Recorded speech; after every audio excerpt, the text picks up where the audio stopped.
Assalaamu alaikum warahmatullaahi wabarakaatu kabajamtoota fi daawwattoota hordoftoota YouTube chaanaala Haliima Orootube welkaam ashama harka fuunee hunda keessanuu xiqqaa guddaa osoo hin jenne amantii kutaa osoo hin jenne hundi keessanuu nagaya fi rahminni rabbii kadhuma hin qabne isin bira haa jiraatu. Ashama harka fuunee isiniin jedhe warroota amantaa biraallee egaa hordoftoota kiyya warroonni hangammaana hordofaa turtan ajajjabeessitan galatoomaa galanni keessan dachaa haa ta'u. Warri haarawaa taatanillee asumaan gara YouTube chaanaala kiyyaatti dabaluun maatii naaf ta'a. Anillee maatii isiniif ta'a warroota koomantii jala barreessitan maaliifi haaluma salphaan maqaa keessan argachuu danda'a jechuudha. Koomantii jala naa barreessitanii laayik sheer gootanii maatii kiyya ta'uun dagatinaa isiniin jedha. Warroonni hanga duraa na jajjabeessaa turtan galatoomaa galanni keessan dachaa ta'u kabajama ammallee laayikii sheer gochuun dagatina. Viidiyoo kiyyallee laalullee baattan dalagaatumaan banaatii sa'aatii naaf haguutuu na gargaara isiniin jedha. Akkuma hanga ammaa na gargaartanitti ayyee har'aa viidiyoon kiyyaa akkamitti mana arabaa keessatti hoxii foonii biyya keenyatti hawwinu haala salphaan godhachuu dandeenyu isinitti argisiisa. Na faana tura jalqabarraa hanga xumuraa. Inni kun shunkurtii, timaatimii, maajuun yookaan salsaa timaatimiiti. Isa kana walitti dabaleeti kun qimamii maajiin waan mi'eessituu nyaataa wanta barbaachisu hunda jechuudha. Haala kanaan egaa qopheeffannee booda inni kun shunkurtiidha. Shunkurtii ani dhiqishuma waan dalaguuf hin guddifne. Shunkurtiin egaa bilchaatee geessite. Haala kanaan lahma mafruum ka jedhu godhachuu dandeenya. Foon lukkuulleen ni danda'ama. Garuu biyya kana barbareen akka biyya keenyaa sun hin jiru jechuudha. Barbareen mi'oofne. Barbaree zimbila wayiitu jira jechuudha. Akka biyya keenyaa sun hin jirtu barbareen qimamii qabdu waa hunda qabdu. Bakka isin maankaa takka itti godhanii salsaa itti godhanii diimata akka biyya keenya san sirriitti illee diimatu baatu. Haala kanaan hoxii foonii hawwitan godhachuu dandeettanii jechuudha. Haaluma salphaan jechuudha. Biyya namaa kana keessatti namni waan biyya ofii hin hawwaa jechuudha. Maaliif biyya namaa kana keessa waggaa dheeraa turraa sababa jireenyaatiif jecha. Kanaafuu waan biyya keenya nu hawwisiisaa jechuudha. Warroonni ijaazaa galtanii hin deebine.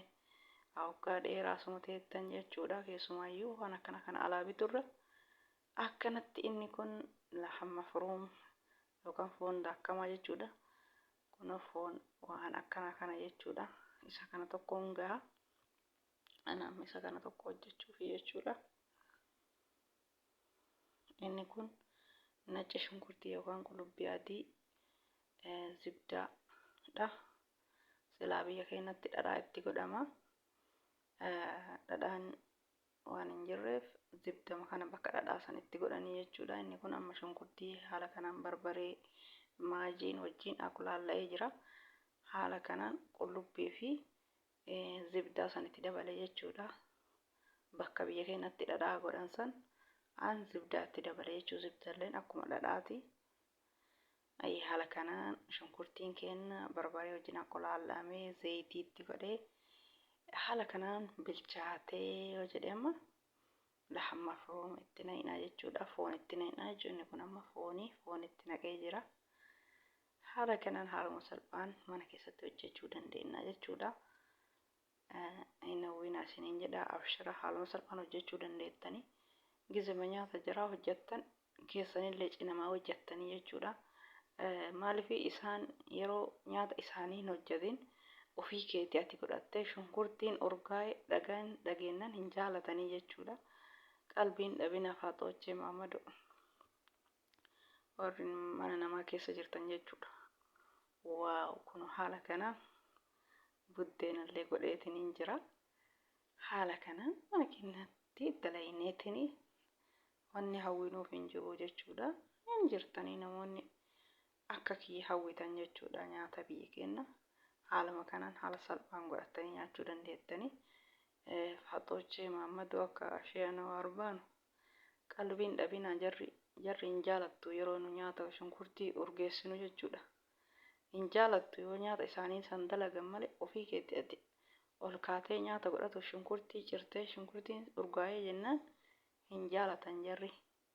Warri nama nagaa qabdan baga rabbi isinii laaffise ka isinii qopheessitu warra qabdanillee rabbi isinii haa laaffisu isiniin jedha. Qalbiin dhabina qaruutee ta'a.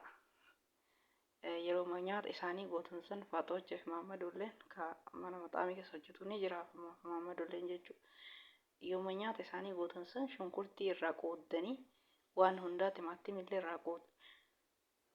Waan isin barbaachisu maraa gizee maka isaanii hojjettan san qalbiin dhabina waan jedheef hin jaalatan jechuudha. Dhuunfaa kennan kaanee yoo shunkurtii cirree nyaata urgeessinee hojjennu hin jaalatanii. Dubbachuu baatanillee keessi isaanii hin fedhuu jechuudha. Maaltu kana taataa isin wajjin isin oofe haaluma salphaan yooma nyaata isaanii hojjetan san keessattuu Faaxoochee Maammadoon anjaa ani adda waan galuuf adduma kushiinaan isaa adda godhata. Tokko ka isaan wajjin galee mana nyaataa hojjetu yoo ta'e malee ani keessattuu Faaxoochee yeroo nyaata isaanii gootan san keessanillee cinamaan godhaa. Maaliif hin jaalatan kaa yeroo isin dhuunfaa keessaniif addatti ni godhanna jettanii shunkurtii urgeessitan hin fedhanii gizee isaanii gootan san jalaan godha. Maaliif shunkurtiin nyaata isaanii anjaa urgaayaa wanni isaanii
kun buddeenallee godheetiin jira jechuudha. Haaluma salphaan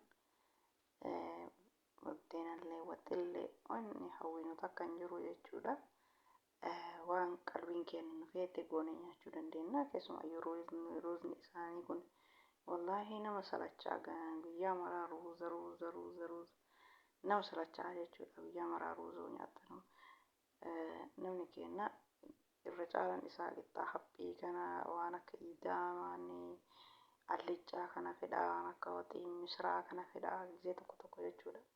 Matanan ji'atti yeroo tokko jechuudha ji'atti nyaata keenya barachuu dandeettanii jechuudha. Amma foon kana amma yoo godhe ani ji'a 3 ji'a 4 itti deebi'ee godha malee gizee maraa aanatti aanja'een godhu jechuudha. Maaliif dalagaan isaanii ni baay'ata.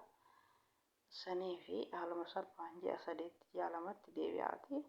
Yooma nyaata isaanii gootan san maddiin godha. Allichaa feetanii waxii misraa feetanii buddeena kun xaafii osoo hin taane qamadii irraa hojjetame. Qamadiin akkuma biyya keenya osoo xaafii ta'e akka ajaa'ibaa kanatti ijji isallee bareeda. Jalli isallee ni bareeda. Maaliif inni kun qamadii qulqulluudha jechuudha. Qamadii waan ta'eef akkasii haala salphaan godhattanii nyaachuu dandeettanii. Ofiin miidhinaa akkuma dalagaan humna guddaa nama gaafata. Humna argachuuf immoo humna qabaachuuf immoo nyaachuun dirqama jechuudha. Nuyin biyya namaa jiru kun nyaata irratti yoo of miine haala salphaan dhibee of saaxiluu dandeenya jechuudha.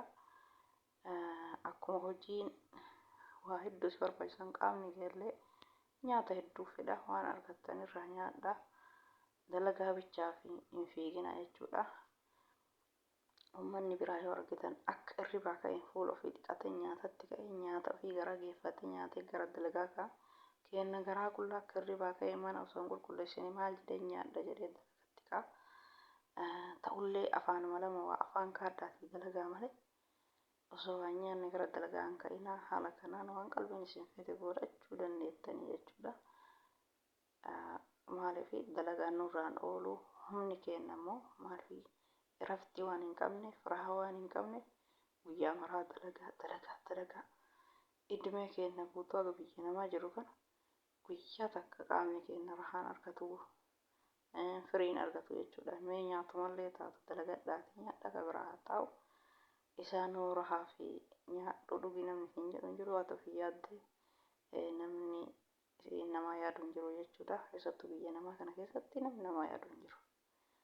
Nyaattee dhiiftee garaa qullaa dalaydee namni waa'ee keetii lafa kaasu hin jiru. Yoo nyaattee ofii fi keetiif ofii yaaddee